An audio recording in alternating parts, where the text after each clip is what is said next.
Only a fool learns from his own mistakes.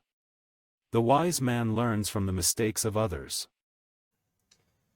अस्सलाम वालेकुम, welcome to agenda CSS. मैं हूं सफियान चिमल और आज भी हम बात करेंगे इंग्लिश एसए के ऊपर। इंग्लिश एसए का एक और अच्छा सा टॉपिक मैं आपके लिए लेके आया हूं, उसको डिस्कस करेंगे। उसकी आउटलाइन बेसिकली हम इवेल्युएट करेंगे, उनके आर्गुमेंट्स की स्ट्रेंथ देखेंगे और इसके अलावा इसमें कुछ ऐड हो सकता है या फिर कोई नई चीज़ हम अगर इसमें करना चाहें तो क्या कर सकते हैं, ये चीज़ें देखेंगे। और ये बेसिकली फ़िलोसॉफ़िकल ऐसे आप इसको कह सकते हैं, ये लिटरेरी ऐसे की एक सब टाइप बन सकती है। चाहे आप इसको एट द सेम लेवल रख लें, चाहे आप कह लें कि ये उसकी एक सब टाइप है। So let us get into the video. We have life without philosophy is like ship without rudder. तो बड़ा मज़े का टॉपिक है जी कि ज़िंदगी फ़लसफ़े के बगैर ऐसे ही है जैसे एक कश्ती है चप्पू के बगैर। First of all we have introduction. Outline लिखी जी, introduction. Philosophy provides purpose to life. अच्छा, फिलोसफी जो है आपके पास डिफरेंट फील्ड्स ऑफ नॉलेज है। There is science, there is arts, sports, then we have philosophy, education वगैरह। वो सब कैटेगरीज या फिर कह लेंगे उनकी कैटेगराइजेशन जो है वो आपस में मिक्सअप तो हो सकती है, बट द पॉइंट इज़ कि इन सारों का हर एक का एक अलग एरिया ऑफ एक्सपर्टीज़ है, एरिया ऑफ कंसर्न है। सोशोलॉजी जो है वो ग्रुप लिविंग के ऊपर ज़्यादा फोकस करती है। एंथ्रोपोलॉजी जो है वो ओरिजिन ऑफ ह्यूमन स्पीशीज़ और किस तरह से ये ग्रुप्स बने, उनके जो सबसे पहले हवा इजदाद थे उनके फेस की शेप क्या थी या उन्होंने आपस में किस तरह से इंटरेक्ट किया, ये सारा कुछ कैसे मार्ज वजूद में आया।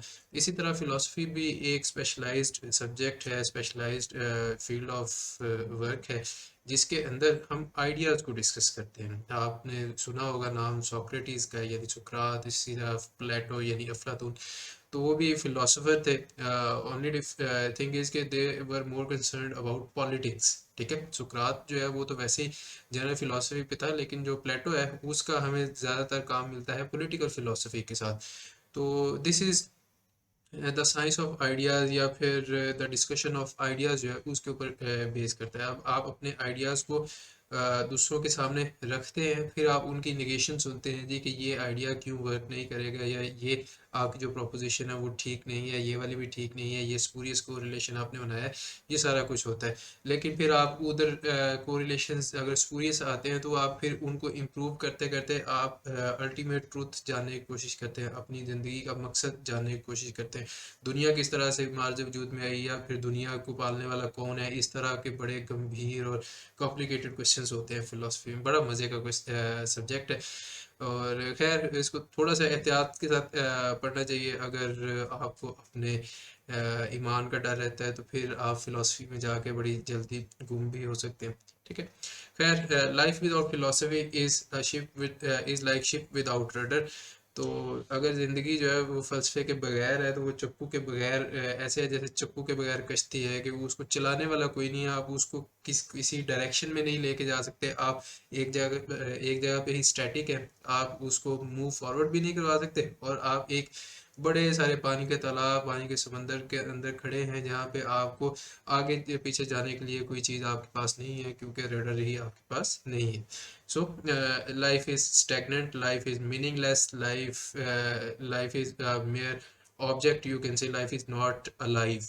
ठीक है, philosophy provides purpose to life. जी ठीक है, पर्पस आप अपना लाइफ का इसी के थ्रू फाइंड आउट करते हैं कि किस तरह से हम हमारी ज़िंदगी का मकसद क्या है। वो दूसरों के साथ मिलजुल के रहना है, या वो अकेले में रहना है, वो दूसरों की मदद करना है, या फिर वो सिर्फ अपनी मदद करना है। इस तरह के क्वेश्चन हैं। फिर philosophy is essential to make individuals enlightened। लोगों को एनलाइटन करने के लिए, उनको अच्छी तालीम या फिर उनका जो दिमाग है उसको खोलने के लिए, दिमाग को रोशनी पहुंचाने के लिए फ़िलासफ़ी ज़रूरी है, ताकि आप आइडियाज़ को डिस्कस कर सकें, आइडियाज़ को एक्सप्लोर कर सकें, और फिर जो ट्रू वैल्यूज़ हैं या जो अच्छी वैल्यूज़ हैं आप उन तक पहुंचते हैं और वही लोगों तक पहुंचाते हैं। So this is also true. Philosophy is important to make individuals politically aware and socially active। ठीक है। पॉलिटिकली अवेयर करने के लिए भी ज़ाहिर है, फॉर एग्जांपल अब जो शुरू की सोसाइटीज़ थी जब नेशन स्टेट सिस्टम नहीं था, तो वो लार्ज एम्पायर्स भी थी। उससे पहले अगर आप चले जाएं, ग्रीक सिटी स्टेट्स थी। सिटी स्टेट्स का स्ट्रक्चर पहले ज़्यादा था, जब आबादी भी कम थी और लोग डिस्टेंट जगहों पे रहते थे। तो उसके बाद उनमें सियासी तौर पे शऊर आना शुरू हुआ। उन्होंने डेमोक्रेसी जैसे जो इंस्ट्रूमेंट्स हैं वो इजाद करना शुरू किए। सेपरेशन ऑफ पावर्स जो है, ये क्या चीज़ होती है, इस तरह अगर कर लें तो ये हमारे पॉलिटिकल सिस्टम को ज़्यादा बेहतर तरीके से सर्व कर सकता है। सिमिलरली सोशली एक्टिव आपको बनाने के लिए कि जी दूसरों का दर्द समझे, दूसरों की भी खिदमत करें, सिर्फ अपने बारे में ना सोचते रहें, तो philosophy definitely helps us in all those things. ठीक है। फिर है जी, philosophy is indispensable to build critical mindset for individuals. अगर बंदा जो है उसको क्रिटिकल माइंडसेट चाहिए, ये वो क्या उसको कहते हैं, कुएं के मेंढक नहीं आपने रहना, तो फिर आपको फिलॉसफी ज़रूरी है, ताकि आप आउट ऑफ द बॉक्स सोच सकें। आप क्रिटिक्स जो हैं उनको सुन के फिर उनके ऊपर काम करने की कोशिश करें कि ये मेरे कौन से आइडियाज़ के साथ इख्तलाफ करता है और कौन सी चीज़ इसमें से फिर विक्टोरियस नज़र आती है। तो ये भी ठीक है। Philosophy provides leaders the necessary wisdom to make right decisions. Philosophy provides leaders the necessary wisdom. Leadership के ऊपर आ जाता है। वैसे तो ये पॉलिटिकली अवेयर या फिर पॉलिटिकल आपकी अवेयरनेस के साथ थोड़ा सा रिलेट करता है। लीडर्स भी पॉलिटिकली होते हैं, तो ये उसके साथ थोड़ा बहुत मैच करता है, but still it is okay. Philosophy helps people to avoid manipulation and choose their own fate.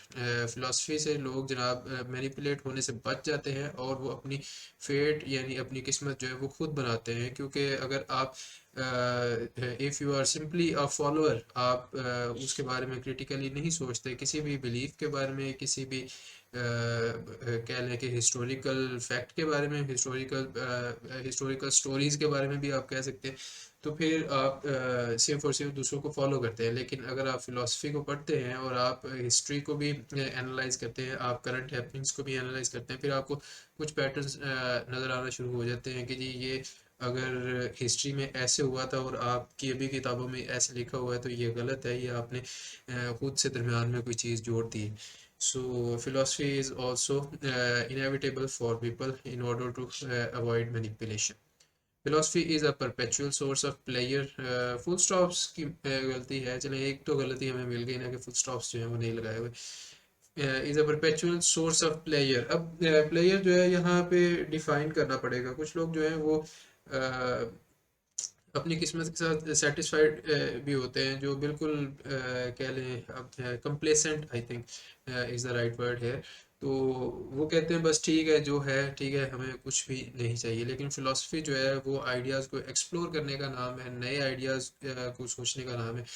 तो उनके लिए तो शायद वो सोर्स ऑफ प्लेयर ना हो। ठीक है। इसी तरह आई थिंक रसल की बुक में था या फिर वोल्टायर ने कहा था, या कोई और था बल्कि मुझे अब नाम ज़हन में नहीं आ रहा। खैर उसका आइडिया ये था कि हैप्पीनेस या फिर जो प्लेयर है आप उसको किस तरह से डिफाइन करते हैं। If it is about continuity and satisfaction, तो फिर जो एक डियर है यानी स्टैग है या चूहा है या कोई भी एनिमल है, that is more happy than any any person alive. और अगर हैप्पीनेस या प्लेयर जो है वो आपके लिए कंटिन्यूस डेवलपमेंट और मूविंग फॉरवर्ड का नाम है, तो सर्च फॉर ट्रूथ का नाम है, तो फिर जो है इंसान जो है दूसरों से आगे है। तो प्लेयर या हैप्पीनेस जो है वो आपकी क्या चीज़ है या फिर आप उसको किस तरह से डिफाइन करते हैं, that is also very critical here. ठीक है। लेकिन हम उसको जनरल सेंस में ही लेते हैं। ज़ाहिर है हम आजकल जो अपनी कॉमन डिस्कोर्स है उसमें हम यही देखते हैं कि जी हमारा प्लेयर या फिर हमारी डेवलपमेंट किस में है जी, हम आगे बढ़ते जाएं, नई चीज़ें डिस्कवर करें, इनोवेशन करें, etcetera etcetera. Philosophy is essential to build the moral aspects of individual and collective life. Very good। कि morality जो है वो जब आपने बनानी है या लोगों को सिखानी है, तो उसके लिए philosophy बहुत ज़्यादा important है। ऐसा नहीं हो सकता कि भाई आप सिंपली लोगों को कुछ न ऐसे ही प्रीच करते हैं कुछ ना कुछ, और वो वैसे ही मान लेंगे, उसकी फिलोसॉफिकल बेसिस है, या फिर आप उसके लिए आर्गुमेंट्स देंगे कि भाई ये चीज़ अगर हम कहते हैं कि जी हमेशा सच बोलना चाहिए, तो उसकी फिलोसॉफिकल बेसिस क्या है कि it builds trust.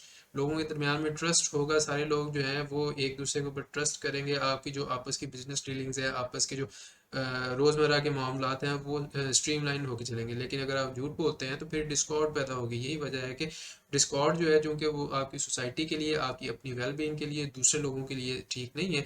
So speaking truth is necessary. लिहाजा ये क्या है, ये हमने फिलोसॉफिकली ट्रूथ के बारे में सोच के उसको जस्टिफाई किया है कि जी truth, speaking truth is good thing, और लोगों को मोरालिटी के अंदर ट्रूथ का इस्तेमाल करना चाहिए। ठीक है, ये भी हो गया। Next we have philosophy makes individuals resilient, steadfast and courageous। Philosophy से रिजिलियंट, स्टेडफास्ट और करेजियस होते हैं। हाँ जी, जो बंदा ज़ाहिर है जितना ज़्यादा पढ़ा लिखा है, या जितनी ज़्यादा उसको क्लैरिटी है about his thoughts, about his place in the universe, उतना ज़्यादा वो करेजियस होगा, and he will be having a lot of clarity कि भाई मेरी क्या पोजीशन है, लोगों की क्या पोजीशन है, कौन मेरा क्या बिगाड़ सकता है, और मैं किसी के साथ क्या कर सकता हूँ। So he will be resilient and steadfast, in that sense as well. Philosophy provides nations with a pathway to move in order to develop and flourish। अगर आप नेशन स्टेट लेवल के ऊपर आके बात करते हैं, तो उस वक्त भी ज़ाहिर है नेशनल फिलोसफर्स भी होते हैं, जैसे रूसो जो है उसको फ्रेंच फिलोसफी का बाप माना जाता है आई थिंक। तो वो नेशंस का जो फॉरवर्ड पाथ है उसको डिफाइन करने में बहुत ज़्यादा हेल्प करते हैं। Next, we have philosophy provides purpose and motivates stressed or marginalized segments or individuals। तो philosophy से purpose जो है वो define होता है, ये बहुत important इसका aspect है। ठीक है, और ये motivate करता है जी suppressed और marginalized individuals और segments जो हैं उनको भी। तो ठीक है, and last we have philosophy provides keenness। Keenness की आई थिंक स्पेलिंग गलत है, यहाँ पे एन एक और आएगा, keenness to eye and thus it is, it's नहीं लिखना जी, इट इज लिखना। It is antithetical to dogmas, dogmas and taboos. चलो लास्ट में हमें इनकी दो तीन गलतियां मिल गई, जो कि अगर आप करते हैं तो आपने उनको अवॉइड करना है। लेकिन कीननेस ऑफ आई जो है वो आपको फिलोसफी से मिलती है, and it is antithetical to dogmas and taboos. तो बिल्कुल ठीक है, आप जो पुराने रिवाज और रिवायात हैं उनको फ़िलासफ़ी की नज़र से जब देखते हैं, फिर आप उनके बारे में कुछ रिजल्ट्स निकालते हैं कि क्या इसमें वाकई कोई डिवाइन विजडम है, या फिर ये सिंपली एब्सर्ड थिंग है, कल्चरली इवॉल्व है, या क्या है, किसी और बंदे ने हमें शुगर लगा दिए। तो उनको भी आप टेस्ट करते हैं, और फिर सोसाइटी को उनसे दूर करने की कोशिश करते हैं। And last we have conclusion. तो एक और बड़ा मज़े का और बड़ा अच्छा टॉपिक आपके लिए फ़िलासफ़ी, स्पेशली जिनका सब्जेक्ट है उनको लाजमी इस तरह के टॉपिक्स के ऊपर एसेस भी लिखने चाहिए, और वैसे भी प्रैक्टिस करनी चाहिए। कोई पता नहीं फ़िलासफ़ी या फिर क्रिटिकल थिंकिंग के हवाले से, या फिर कह लें कि एनलाइटनमेंट ऑफ द इंडिविजुअल जो है, इस तरह के टॉपिक्स जो हैं आपके लिए एक्सपेक्टेड हैं for CSS 24 and also for the PPSC and PMS exams. तो इस तरह के टॉपिक्स जो हैं वो लाजमी आप अटेम्प्ट करें। इससे होगा ये कि आपको ब्रेनस्टॉर्मिंग का मौका मिलेगा। अब ये इतने सारे पॉइंट्स जो हैं, अगर आप सिंपली बैठे हैं फ़िलासफ़ी की प्रोज एंड कॉन्स लिखने, या फिर फ़िलासफ़ी क्यों ज़रूरी है हमारी लाइफ के लिए, तो शायद आप 3 या 4 से ज़्यादा पॉइंट्स नहीं लिख सकेंगे। लेकिन अगर आपकी ब्रेनस्टॉर्मिंग की हैबिट है और प्रैक्टिस है, और आपने अच्छा मटेरियल पढ़ा हुआ है, तो देन यू कैन सी कि आप 10-12 पॉइंट्स भी उसके ऊपर बना सकते हैं, जो कि आपस में कॉमन नहीं होंगे, ओवरलैप नहीं कर रहे होंगे। वो आप आपके डिस्क्रीट पॉइंट्स हैं, आप उनको अलग-अलग से रिप्रेजेंट करेंगे, और फिर उनके ऊपर एक अच्छा ऐसे लिख के एग्जामिनर के दिल को लग जाएंगे। So this is it for today's video. I hope that you found it helpful and it was able to enlighten you about philosophy, and मज़ीद वीडियोज़ के लिए देखते रहिए इस चैनल को, and stay tuned. I'll see you in the next video. Take care. Allah Hafiz.